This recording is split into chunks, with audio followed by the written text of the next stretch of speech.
Alhamdulillah wa salatu wa salam ala nabiyyina Muhammad wa ala alihi wa sahbihi wa sallam. Amma ba'da, habati fillah. Assalamu alaikum rahmatullahi wa barakatuh. Continue on in our series in which we discuss the Khawaarij and some of the neo-Takfeeree traits and neo-Takfeeree groups. We left off and we were entering the chapter in which there's a discussion of how the Khawaarij dealt with their foes, basically anyone who opposed them. How did they deal with them? And this is similar to the way of the Takfeeree groups in contemporary times, is that they inherited this same trait of making takfeer and spilling blood.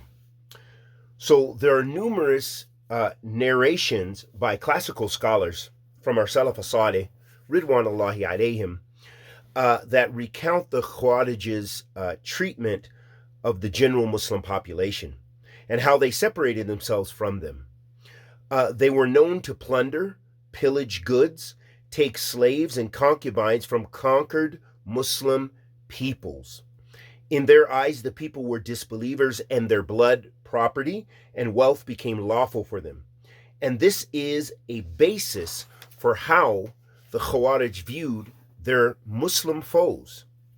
So Imam Hassan al-Ashari, rahmatullahi alayhi rahmatin, or Abu Hassan al-Ashari, rahmatullahi alayhi rahmatin wasi'ah, he said about the Khawaarij, he says, as for the sword, then all the Khawaarij believe in using it against Muslims, except that the Ibadiyah do not rebuke the people with the sword, but instead they view it necessary to remove the oppressive leaders and prohibit them from leading by any means. So you can see the relationship between these contemporary, some of the contemporary Khawaarij, and why the scholars of Ahl Sunnah often describe these people, for example, the social media pundits that we deal with in our day, who call the people to rebelling against the Muslim leader, even if it's a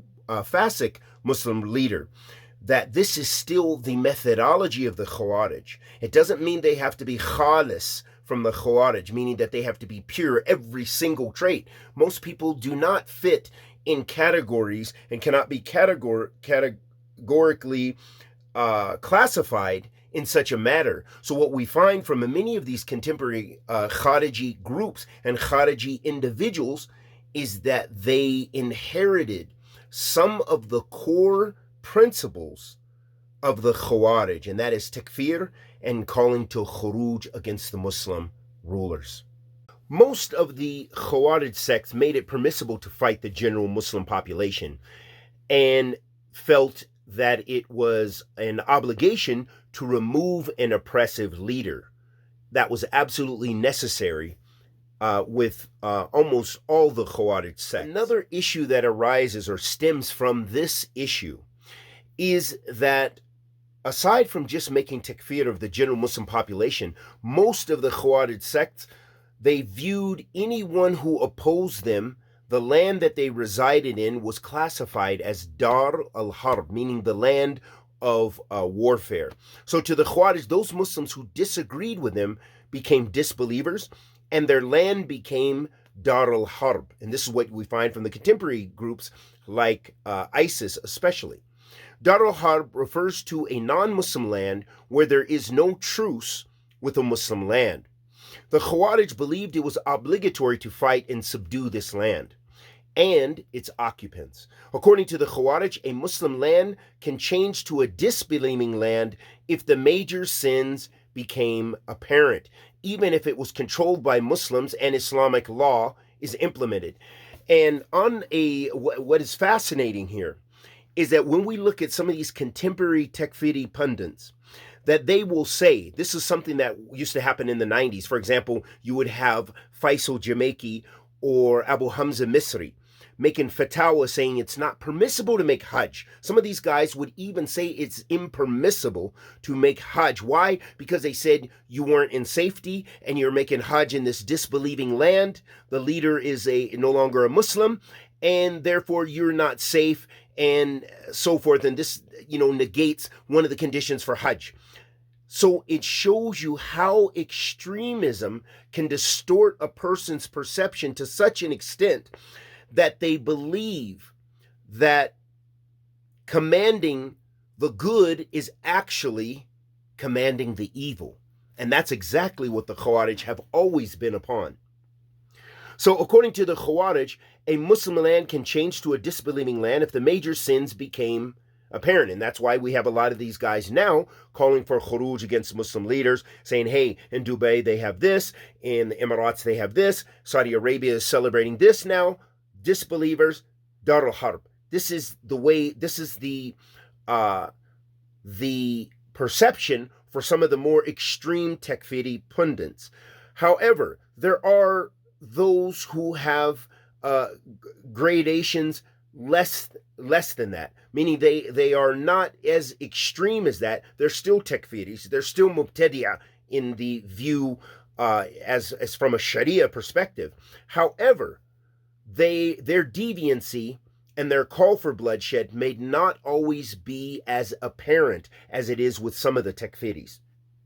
So what we find, the classical scholars, from the Salaf and latter-day scholars, the Orthodox scholars, differ over an exact definition of what constitutes Dar al-HARB, meaning the scholars had many different definitions if you go to the books of fiqh.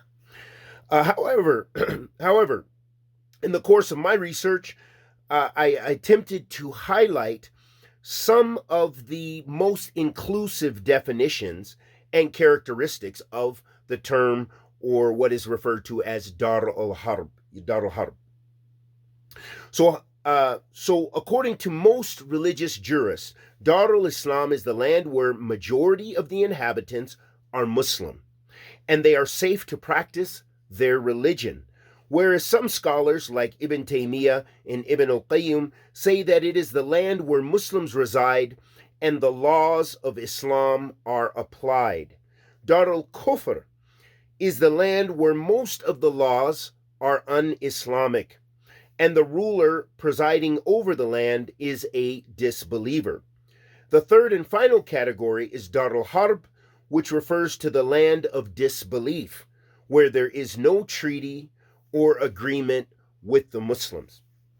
Some of the more extreme sects of the Khawaarij, like the Azarika, believe that if they themselves are amongst the disbelievers in the same land and are not rebelling against the leadership, then they consider even themselves mushrikeen or disbelievers from their mixing with those who disagree with them, and they're living amongst them until they rebel against them and affirm their Islam, meaning that they had to make hijrah. So the Azarika were one of the more extreme sects of the Khawarij. And what is absolutely fascinating on one hand, but also unfortunate on the other, is that you have groups like ISIS, because they are more extreme than Al-Qaeda and some of the other offshoots of Al-Qaeda, that you find that groups like ISIS, in a lot of their fatwa and a lot of their magazines and their literature, they would basically make takfeer of the Muslims residing in the West and so forth, unless they were actively being one of their foot soldiers. So basically, you would have to make bay'ah to their leader at the time, which was Abu Bakr Baghdadi, and you would then have to commit acts of violence. And even it didn't matter if it was the vendor in the marketplace, if it was the old men selling hot dogs in the park, and they literally have quotes literally from their literature where they said statements as extreme and as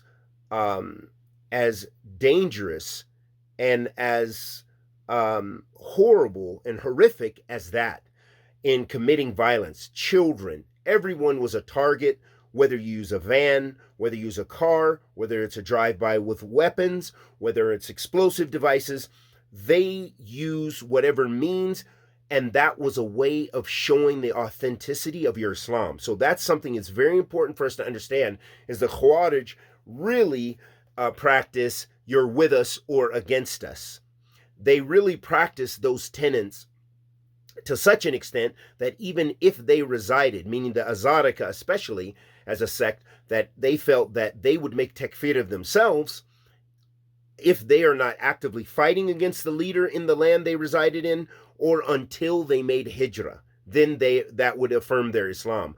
So it shows the extremism and how it led to almost a type of mental instability and a type of sickness of the heart, to such an extent that this sickness, that the person themselves is unsafe. It's not even safe from their own horrific rulings and distortions of the religion of Islam.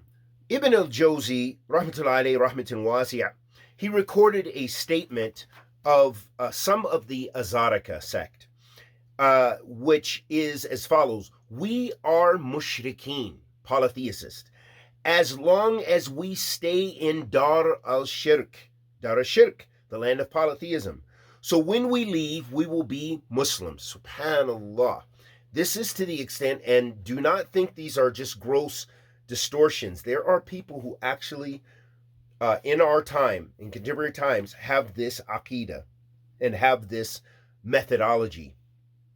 So the Azarika deemed it necessary to immigrate from the land if they believed it was a disbelieving land. For them, it was an obligation, and mixing with the disbelievers was considered disbelief. If they stayed in those lands and they failed to make hijrah, then they actually would make takfir of themselves. And we ask Allah subhanahu wa ta'ala, the Almighty, to accept our good and forgive our evil, bless us with ikhlas, with thabat, protect us from the evil of the Khawaarij and the Murjia and all of the sects of innovation. Wa sallallahu wa sallam ala nabiyyina Muhammad wa ala alihi wa sahbihi wa sallam.